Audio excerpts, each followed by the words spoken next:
പശ്ചിമേഷ്യൻ സംഘർഷങ്ങൾക്കിടയിൽ ഹോർമൂസ് കടലിടുക്ക് തുറക്കാൻ മറ്റ് രാജ്യങ്ങളുമായി സഹകരിച്ച് പ്രവർത്തിക്കുമെന്ന് French president Emmanuel Macron. Hormuz കടലിടുക്ക് വീണ്ടും തുറക്കാൻ ആഗ്രഹിക്കുന്നുവെന്ന് ദക്ഷിണ കൊറിയ സന്ദർശനത്തിനിടെയാണ് മാക്രോൺ വെളിപ്പെടുത്തിയത്. ഹോർമൂസ് തുറക്കുന്നതിന് സമാധാനപരമായ ദൌത്യം ആസൂത്രണം ചെയ്യുന്നതിനായി ഫ്രാൻസ് മറ്റ് രാജ്യങ്ങളുമായി ചേർന്ന് പ്രവർത്തിക്കുന്നുണ്ടെന്നും അദ്ദേഹം കൂട്ടിച്ചേർത്തു. സംഘർഷം അവസാനിപ്പിക്കാൻ സമഗ്രമായ ചർച്ചകൾ നടത്തുമെന്നും മാക്രോൺ വ്യക്തമാക്കി. അതേസമയം ഹോർമൂസ് കടലിടുക്കിൽ കടക്കുന്നതിനോ പുറത്തു പോകുന്നതിനോ ശ്രമിക്കുന്ന എല്ലാ കപ്പലുകളും തടയുമെന്ന് അമേരിക്ക അറിയിച്ചിട്ടുണ്ട്. ആണവ വികസന പദ്ധതികളിൽ നിന്നും ഇറാൻ പിന്മാറാൻ വിസമ്മതിച്ചതോടെയാണ് കടുത്ത നടപടിയിലേക്ക് കടക്കാൻ പ്രസിഡന്റ് ട്രംപ് ഉത്തരവിട്ടത്. പാകിസ്ഥാനിൽ നടന്ന ഇറാൻ അമേരിക്ക സമാധാന ചർച്ച പരാജയപ്പെട്ടതോടെയാണ് ഇറാന് മേൽ കൂടുതൽ പിടിമുറുക്കുന്നതിന്റെ ഭാഗമായുള്ള കപ്പൽ ഉപരോധം പ്രഖ്യാപിച്ചത്. ഇറാൻ തുറമുഖത്തിൽ പ്രവേശിക്കുന്നതോ മടങ്ങുന്നതോ എല്ലാ കപ്പലുകൾക്കും ഇത് ബാധകമാണ്. സൗഹൃദ രാജ്യങ്ങൾക്കും ഒഴിവില്ല. അതേസമയം അമേരിക്കൻ ഉത്തരവിനെ ഇറാൻ പരിഹസിച്ചു. 21 മണിക്കൂർ നീണ്ട ഇസ്ലാമാബാദിലെ ചർച്ചകളിൽ മിക്ക കാര്യങ്ങളിലും ഇറാനും അമേരിക്കയും തമ്മിൽ ധാരണയായെങ്കിലും ആണവ പദ്ധതിയിലെ പ്രശ്നങ്ങൾ പരിഹരിക്കാൻ അവ വിസമ്മതിച്ചുവെന്ന് ട്രംപ് ഇറാനെ കുറ്റപ്പെടുത്തി.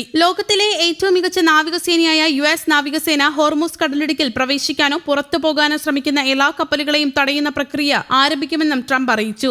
നമുക്ക് നേരെയോ സമാധാനപരമായ കപ്പലുകൾക്ക് നേരെയോ വെടിയുതിർക്കുന്ന ഏതൊരു ഇറാൻകാരനെയും നരകത്തിലേക്ക് തള്ളിവിടുമെന്നാണ് ട്രംപിന്റെ ഭീഷണി. പാർലമെന്റ് സ്പീക്കർ മുഹമ്മദ് ബാഗർ കാലിബാവും വിദേശകാര്യമന്ത്രി അബ്ബാസ് അരാഗ്ചിയും അടങ്ങുന്ന ഇറാൻ സംഘവും അമേരിക്കൻ വൈസ് പ്രസിഡന്റ് JD വാൻസിന്റെ നേതൃത്വത്തിലെ US സംഘവും ഇന്നലെ പുലർച്ചെ വരെ നീണ്ട 21 മണിക്കൂർ മാരത്തൺ ചർച്ച നടത്തിയെങ്കിലും വിഫലമായതോടെയാണ് ട്രംപ് കടുത്ത നടപടി പ്രഖ്യാപിച്ചത്. ഇറാന്റെ മിസൈൽ പദ്ധതികൾ നിയന്ത്രിക്കണമെന്നും യുറേനിയം സമ്പുഷ്ടീകരണം പാടില്ലെന്നുമാണ് US ആവശ്യപ്പെട്ടത്. എന്നാൽ സിവിലിയൻ ആവശ്യങ്ങൾക്ക് യുറേനിയം സമ്പുഷ്ടീകരണം തുടരുമെന്നാണ് ഇറാന്റെ നിലപാട്. മിസൈൽ പദ്ധതികൾ രാജ്യത്തിന്റെ ആഭ്യന്തര കാര്യമാണെന്നും അവർ അറിയിച്ചു. അതേസമയം US-നെ തങ്ങൾക്ക് വിശ്വാസമില്ലെന്ന് ഇറാൻ ചർച്ചയ്ക്ക് പിന്നാലെ പ്രതികരിച്ചു. ഹോർമൂസ് കടലിടുക്ക് തുറക്കുക മാത്രമല്ലായിരുന്നു US-ന്റെ ഉപാധികളെന്നും അവ അതിര് കടന്നവയായിരുന്നുവെന്നും ഇറാൻ വ്യക്തമാക്കി. ഹോർമൂസിലൂടെ കടത്തിവിടുന്ന കപ്പലുകളിൽ നിന്ന് $10 ലക്ഷം ഇറാൻ ടോൾ പിരിക്കുന്നെന്നാണ് US-ന്റെ ആരോപണം. ഇറാൻ റവല്യൂഷണറി ഗാർഡിന്റെ അനുമതിയോടെ പരിമിതമായ കപ്പൽ ഗതാഗതമാണ് നിലവിൽ മേഖലയിലുള്ളത്. അതേസമയം ട്രംപിന്റെ ഈ കടുത്ത തീരുമാനം ഇന്ത്യയെ വലിയ രീതിയിൽ ബാധിച്ചേക്കുമെന്നാണ് ആശങ്ക. എണ്ണ ഇറക്കുമതിക്കായി ഇന്ത്യ പ്രധാനമായും ആശ്രയിക്കുന്നത് ഗൾഫ് രാജ്യങ്ങളെയാണ്. ഹോർമൂസിലെ ഉപരോധം മൂലം എണ്ണവരവ് നിലച്ചാൽ അത് ഇന്ത്യയിൽ വിലക്കയറ്റത്തിനും സാമ്പത്തിക പ്രതിസന്ധികൾക്കും വഴിതെളിച്ചേക്കാം. ഇന്ത്യക്ക് ആവശ്യമായ അസംസ്കൃത എണ്ണയുടെ 80% മറ്റ് രാജ്യങ്ങളിൽ നിന്ന് ഇറക്കുമതി ചെയ്യപ്പെടുന്നതാണ്. ഇതിൽ ഭൂരിഭാഗവും ഗൾഫ് രാജ്യങ്ങളിൽ നിന്നാണ് വരുന്നത്. ഹോർമൂസിൽ ഉപരോധം നിലവിൽ വന്നാൽ അത് ഇന്ത്യയിലേക്കുള്ള എണ്ണ ഇറക്കുമതിയെ സാരമായി ബാധിക്കുകയും അതുവഴി ഇന്ത്യയിൽ പെട്രോൾ ഡീസൽ വില കുത്തനെ ഉയരാനും കാരണമാകും. ഇത് നിത്യോപയോഗ സാധനങ്ങളുടെ വില വർദ്ധിപ്പിക്കുകയും പണപ്പെരുപ്പത്തിന് കാരണമാവുകയും ചെയ്യും. രൂപയുടെ മൂല്യത്തെ ഇത് ബാധിച്ചേക്കാം. കൂടാതെ വ്യാപാര കമ്മി വർദ്ധിപ്പിക്കാനും ഇത് കാരണമായേക്കും. പ്രതിസന്ധി നേരിടാൻ ഇന്ത്യ തന്ത്രപരമായ ചില നീക്കങ്ങളും നടത്തുന്നുണ്ട്. ഇതിന്റെ ഭാഗമായി വിദേശകാര്യമന്ത്രി S. ജയശങ്കർ UAE പ്രസിഡന്റുമായി കൂടിക്കാഴ്ച നടത്തിയിരുന്നു. ഒമാൻ, ദുബായ് തുടങ്ങിയ രാജ്യങ്ങളെ മാത്രം ആശ്രയിക്കാതെ മറ്റു രാജ്യങ്ങളിൽ നിന്നുകൂടി എണ്ണ വാങ്ങുന്നതിന് ഇന്ത്യ ശ്രമം നടത്തുന്നുണ്ട്. ഇറാനുമായുള്ള സമാധാന ചർച്ചകൾ പരാജയപ്പെട്ടതിനെ തുടർന്ന് അവരുടെ സാമ്പത്തിക സ്രോതസ് എണ്ണ കയറ്റുമതി തടയുക എന്ന ലക്ഷ്യത്തോടെയാണ്